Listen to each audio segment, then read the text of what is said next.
네, 허반석의 작전 리포트 시간 출발합니다. 서경의 산업부장 허반석 전문위원과 함께합니다. 안녕하세요. 네, 안녕하세요. 네, 반갑습니다. 이번 주에서는 금융과 은행 업종에 대해서 다뤄드린다고 말씀을 주셨습니다. 찬바람 불면 배당주 이런 말이 있듯이 은행주에 대한 관심이 또 다시 살아나는 시기인데다가 최근에 금리 인상까지 더해지면서 이 은행주와 금융주에 대한 매력이 더 부각되고 있습니다. 오늘 과연 어떤 종목일지 화면으로 바로 만나보시죠. 네, 오늘의 종목 리포트는 바로 KB금융이었습니다. 이 구역의 대표는 나야나인데 정말 은행 업종의 대표는 KB금융일지 궁금한데요. 일단 자세한 전략 좀 들어볼까요? 네, 이번 주는 은행 업종, 금융주 중에서도 은행 업종을 위주로 좀 살펴본다라는 말씀을 드렸고요. 은행, 보험, 증권사 있겠지만 그래도 앞으로 금리 인상의 수혜가 전망되고 있는 섹터 중에서는 은행주가 그래도 수혜가 제일 크지 않을까라는 판단에서 화요일, 수요일, 목요일 이렇게 종목들을 하나하나 좀 살펴보도록 하겠습니다. 오늘은 KB금융인데요. 11월 22일 대신증권과 IK투자증권에서 발간된 리포트를 중심으로 이야기를 좀 드리려고 합니다. KB금융 같은 경우에는 지난 3월 23일 함께 보았던 기업이기도 합니다. 작전 리포트 시간을 통해서 3월 23일 날 말씀을 드렸는데요. 올해 3월 23일을 세로줄을 하나 그어보도록 하겠습니다. 이 구간에서 말씀을 드렸고요. 그리고 나서 이제 상승도를 보니까 짧게 15%, 조금 길게도 고점까지 15% 정도의 수익을 좀 내실 수 있었던 구간이었다라는 말씀을 드리고 싶고요. 3월 23일 시가 기준으로 51,900원, 52,000원이 되지 않는 그런 수준이었습니다. 그래서 그때 당시에도 말씀을 드릴 때에는 업종 프리미엄을 누리자라는 말씀을 좀 드려왔었습니다.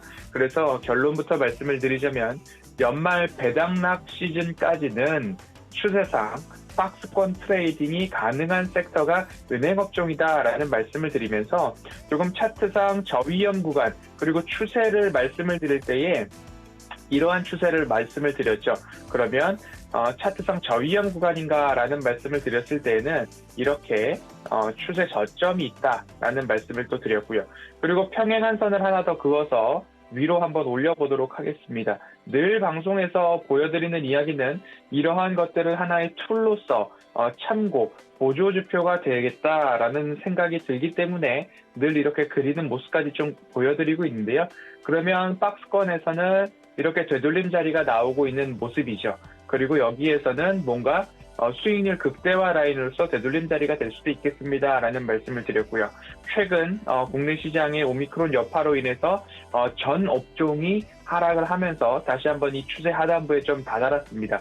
조금 차트를 최근으로 돌려보면 바닥권으로 본다면 51,000원 언저리, 그리고 다시 54,000원 언저리, 그리고 되돌림 자리는 6만 원 언저리가 좀 나오고 있습니다. 그래서 박스권 대응이 할 자리가 아직까지는 좀 남아있다라는 말씀을 드리면서 그리고 내년도 상반기까지는 배당에 대한 기대감들이 은행 업종에는 조금 더 강한 모습입니다. 중간 배당, 분기 배당 확대에 대한 이야기들이 나오고 있으니까요. 이 부분 좀 참고를 하신다면 오늘 리포트 제목은 이 구역의 대표는 나야나라고 정했고 지난 3월에도 마찬가지로 비슷한 맥락이었습니다.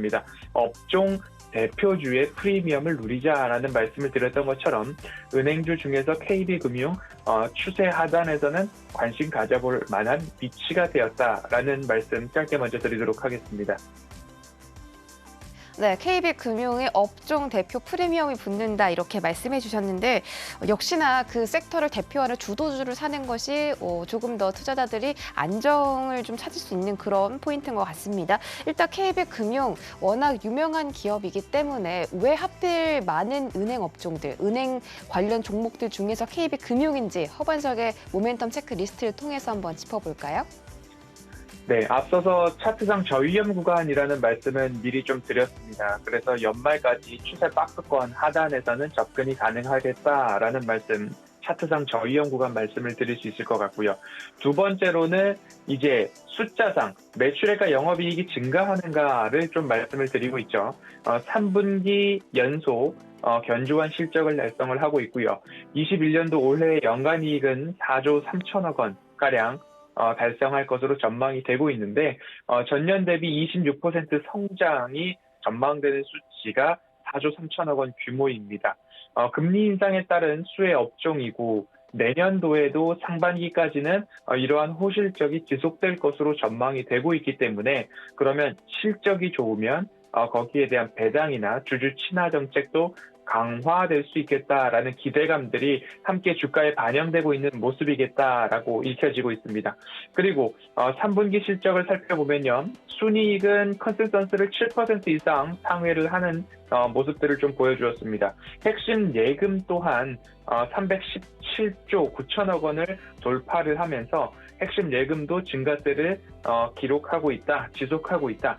핵심 예금 같은 경우는 직전 분기 2.3% 증가, 그리고 전년 동기 대비 4.9%, 5% 가까운 증가를 보이고 있어서 핵심 예금의 증가는 마진의 증가로도 이어질 수 있고 자산의 성장까지도 결론적으로 말씀을 드릴 수 있어서 모든 것들을 토탈 종합했을 때 순이자 이익의 증가로 돌아오겠다라고 말씀을 드릴 수 있을 것 같습니다. 이러한 순이자 이익이 3분기에 2조 8,500억 원을 기록하면서 직전 분기 대비는 3.5%의 성장, 전년 동기 대비 기준으로는 16%의 순이자 이익 성장이 보였던 3분기였다라고 말씀을 드릴 수 있을 것 같고요.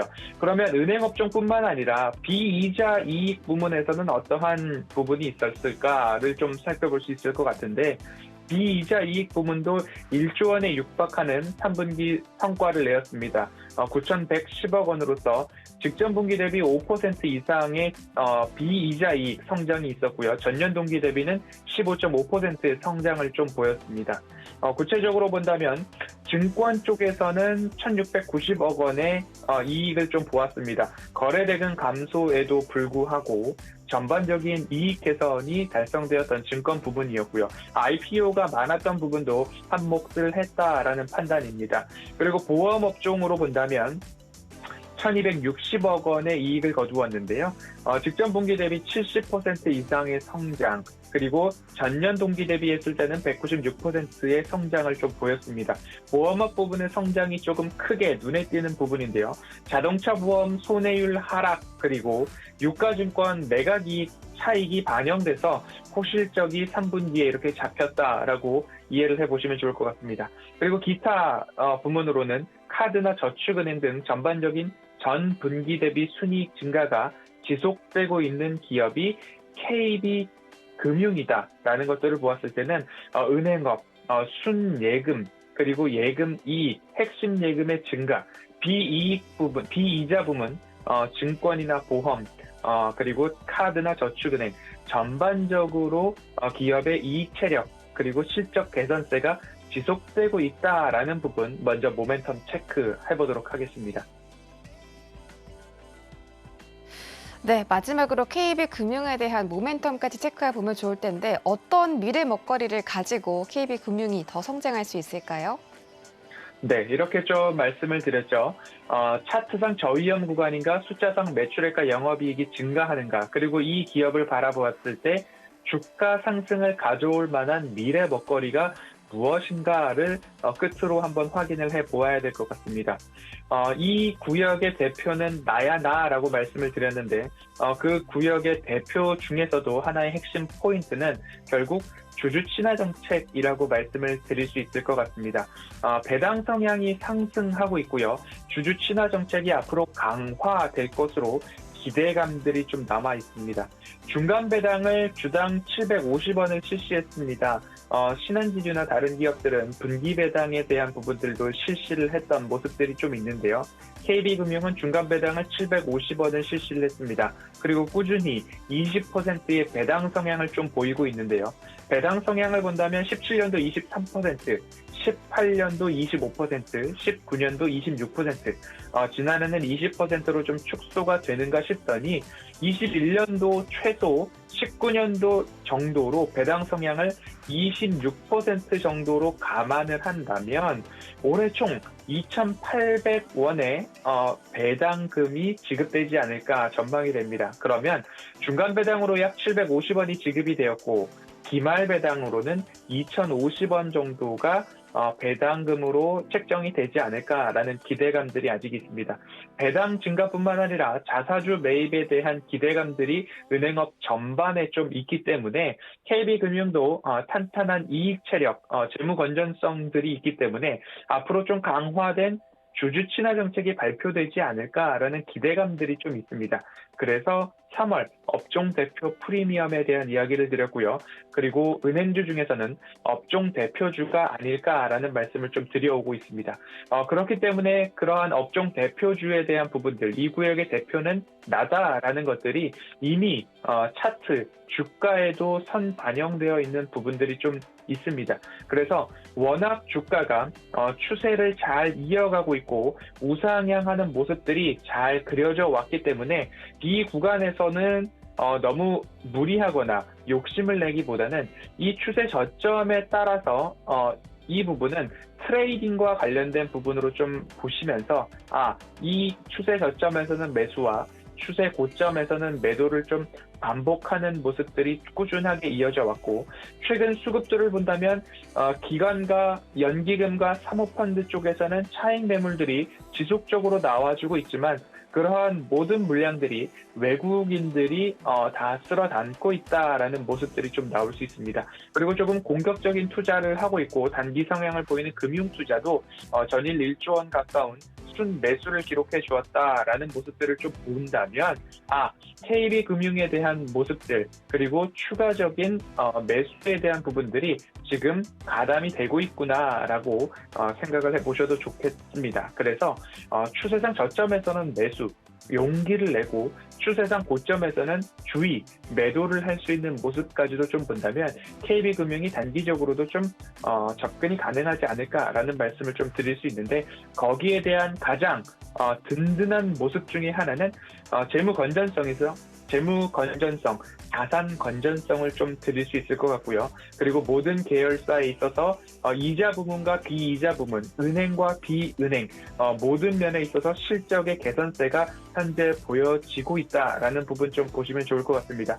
금리 인상의 수혜는 올해로 끝나는 것이 아니라 내년 상반기까지 꾸준히 이어갈 것으로 전망이 되고 있고 한국금통위에서 금리 인상을 하면서 내년 1분기에도 금리 인상이 있을 것이라는 강한 시그널이 좀 주어진 만큼 전 계열사에 있어서 실적 개선세는 지속될 것이다 라는 말씀을 드리면서 어수선한 증시 분위기 속에서 믿을 만한 섹터, 업종이라고 한다면 은행 업종을 좀 말씀을 월요일 시장에서 드렸고요. 그리고 오늘은 그 첫 번째 종목으로 KB금융 종목 리포트를 살펴보았습니다. 이 부분 참고를 하셔서 여러분들의 계좌 포트폴리오를 꾸리는 데에 조금이라도 도움이 되셨으면 좋겠습니다. 오늘은 여기까지 살펴보도록 하겠습니다.